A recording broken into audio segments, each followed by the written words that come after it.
Good morning to our learners. Our topic for today is Chapter 5, Lesson 2, Smoking and Your Health. So this is a very important topic, girls, because this might affect your health. So better focus and take some notes about this topic. So let's proceed.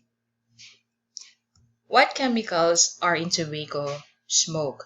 Whoosh! Millions of tiny but dangerous invaders are pulled into mouth. Cilia traps some of these invaders, and others get stuck in mucus. Still, thousands of invaders get past these defenses and enter lungs. The invaders then arrive in the alveoli. These invaders are the substance found in cigarette smoke, and they can damage the respiratory system, which is puff, as smoke inhales more than 4,000 chemicals.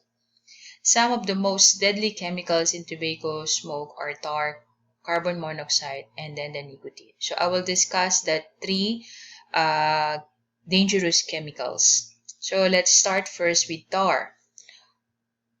Tar is a dark, sticky substance that forms when tobacco burns. So when you lit the tobacco and then start to burn, it produces a sticky substance called tar. Okay.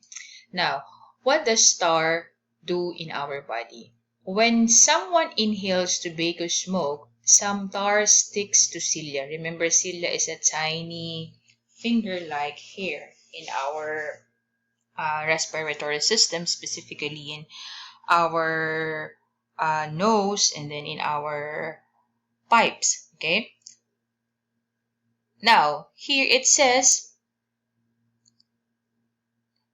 some tar sticks to cilia that line the trachea, bronchi, and smaller airways. So it blocks the gases, particularly the oxygen. Tar makes cilia clump together so they cannot function to keep harmful materials out of the lungs. Remember that cilia, it's just like a broom that filters particles. So it is acting like a cleaner. It helps our respiratory tract clean. So without the cilia, particles will not be filtered. And tar is doing bad things about cilia. So when we keep on inhaling tar, our cilia is stick together. So meaning, imagine a old broom. Okay, an old broom, remember that when a broom is old, it sticks together, right? So it is hard to clean the floor when you have an old broom. Okay, so that is how tar is doing to cilia. So, but this thing is not happening in one day. It happens, years. But of course, don't wait until your cilia is so sticky and not working properly, because it can cause some dangerous illness. So let's proceed to this one. So teen smoking. So we have here chart or graph. This graph shows the percentage of teens who smoke between 1991 to 2007. So this is the percentage from 0% to 18%, and then we have here the year. So the source of this one is the Centers of Disease Control in America. So look at this one. So the highest here is in 2009, and then the lowest here is in 2007. Now let's try to answer this one using the graph. What happened to the percentage of teen smokers between 1999 to 2017? So 1999 is the highest percentage, which is around 17, okay, or 16 percentage or percent, sorry, 16 or 17%, while in 2007, so that is lesser than 9%. So what is happening there? So the percentage decrease from this year to this year. So it decreased, meaning it is going down. Now, let's try to answer number 2. Draw a conclusion. Why do you think there were fewer smokers in 2007. Possible answer is the government implement rules about smoking. The possible rules is a teenager cannot buy cigarette if they are underage. So in the United States, I think the legal age for smoking is 18 years old. So you cannot buy cigarette if you are not 18 years old. I think in some other countries also they are implementing that. I don't know to Saudi or in other Middle East country, but usually that is the legal age or the normal age which you are allowed to buy cigarette. Now, let's proceed to the next chemical that is harmful to our respiratory system. Next is a carbon monoxide. When substances such as tobacco are burned, they produce a colorless, odorless gas which is called the carbon monoxide. This gas is dangerous because it binds to hemoglobin in red blood cells.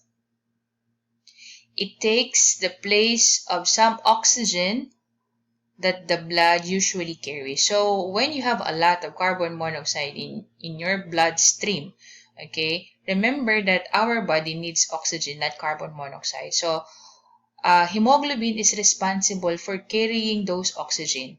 But if carbon monoxide is present in your blood cells, it replaces the oxygen. So it is not good. It says here, sorry, I cut it a little bit. It says here, the blood-heavy smoker may have too little oxygen to meet their body needs. So if you are a chain smoker, meaning if you smoke heavily, okay, you only have too little oxygen to meet your body needs. Imagine. So that is really dangerous, and then probably you're having hard time breathing if that thing happened. The next chemical is the nicotine. Nicotine is a stimulant drug in tobacco that increases heart rate and blood pressure. So when you have too much of nicotine in your body, your blood rate and blood pressure is speeding up. Over time, nicotine causes addiction. So people who are in smoke cannot give up smoking. It is because they are really addicted to it. They are physically dependent on it. Okay, so they are like addict to tobacco. They cannot give up. Okay, so that is the work of nicotine. Now let's go to this part. The more cigarette a person smokes, the more carbon monoxide he or she inhales. So we have here the graph. For a non-smoker, they can still inhale portion of it. Why? Because, when you are near to a person who are smoking, like if your mom and dad is smoking, okay, probably the air inside your house is filled with carbon monoxide also. So in a way, you are inhaling that one. That's why there is still percentage of it. If you are a cigarette smoker with 1 pack a day, the percentage of carbon monoxide is 20. And if you smoke 2 packs a day, 40%. Imagine. And then 3 packs is 60% carbon monoxide flowing in your blood. Okay. Now here, let's predict. Okay, so let's draw a bar on the graph that shows much carbon monoxide you think would be in the blood if a person smoked 3 packs. So highlight this part because this is just like a prediction because it's a multiple of 20, right? So that's why we highlight until this part. So this is 20, 40, then 60. So the more packs you intake or use, the more carbon monoxide flowing in your bloodstreams. Now let's go to number 2. Why do you think people who do not smoke still have some carbon monoxide in their body? They can inhale it because some smokers are near in their place. And remember that carbon monoxide is in the air. So we are inhaling, in a way, those substance in the air. So let's have number 1A. How does tar affect the respiratory system? The tar makes, sorry, this is makes Okay, the tar makes cilia clump together. Clump meaning they stick together. So they cannot function to keep harmful materials out of the lungs. As I explained a while ago, if cilia are clumping together, they are like old broom. So when you have an old broom, it's hard to clean the floor. So it is same also with our respiratory tract. Okay, so if cilia are sticking together, they cannot do their job properly. So let's go to letter B, relate the cause and effect. Uh, how long, what long-term effect does smoking have on your heart? It causes our heart to work hard and then to work hard at the same time it beats harder when we continuously smoking. So smoking is also bad to our heart. Now let's go to how does tobacco smoke affects our health. There are many diseases that can occur to you when you are can happen to you when you are smoking. So one of those we will discuss it today. So this illnesses we can have it when we continuously smoking. This is not happening overnight, okay? When you smoke doesn't mean that you will get this sickness, meaning if you continuously doing it and when you become an addict to cigarette or smoking, this might happen to you. So the first is this one, chronic bronchitis, atherosclerosis, lung cancer, and emphysema. So these are the health issues that I will discuss today. So let's start with chronic bronchitis. Bronchitis is an irritation of the breathing passages in which small passages become narrower and they become clogged with mucus. Remember the word bronchitis, it is from bronchitis meaning your bronchus. Okay, your air passage is blocked with mucus. Remember that mucus is a sticky substance. So this is a normal bronchial tube. Remember this is the passageway of air, right? So when it is blocked with thick mucus, okay, what will happen? Of course, if it is blocked with thick mucus, you will having hard time to breathe. Imagine. So imagine a tube with full of mucus, like glue. Imagine that mucus is a glue. Try to put glue in a straw and then try to blow it. Do you think it's easy to blow a straw with a glue? Of course, it will be hard. Same with this case. Okay.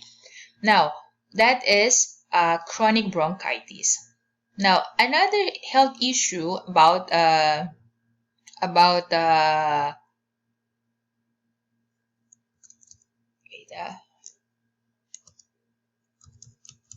about cigarette smoking is atherosclerosis. Some of the chemicals in tobacco smoke moves into our circulatory system, to our artery. So some of that chemicals goes to our artery. They are irritated the walls. They can irritate the walls of blood vessels and artery. When that happens, remember, atherosclerosis is the build-up of fatty materials, okay, in the artery. So when that thing happen, it can lead to heart attack. So cigarette smoking is also dangerous to our heart. Next health issue about smoking is lung cancer. So cigarette smoke has more than 50 chemicals that can cause cancer. Cancerous growth of tumors take up spaces in the lungs that is needed for gas exchange. Tumor is a swelling part of the body. So generally without inflammation caused by abnormal growth of tissue. So when there's an abnormal growth of tissue, okay, it could causes some health problem. I will show you here.